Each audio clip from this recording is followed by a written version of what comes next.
welcome back to my channel. So now it's Kentel.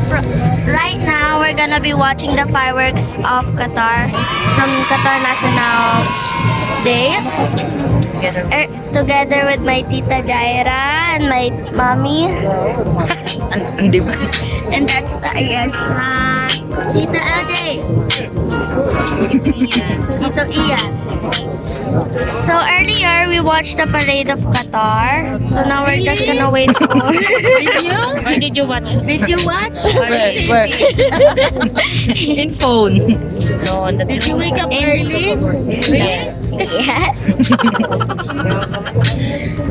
And we are still waiting for the fireworks. To come over.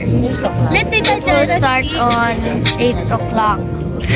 Let me speak, pass. So, be right back.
We already watched the fireworks. It's really nice. That's it for my vlog. Bye. Make sure you subscribe. Make sure you subscribe. Bye. Bye! Bye! Bye! Bye! Bye! Bye! Happy Qatar National Day. What is it? What is it? Happy Qatar National Day. Ay, kaya na ka. Bye.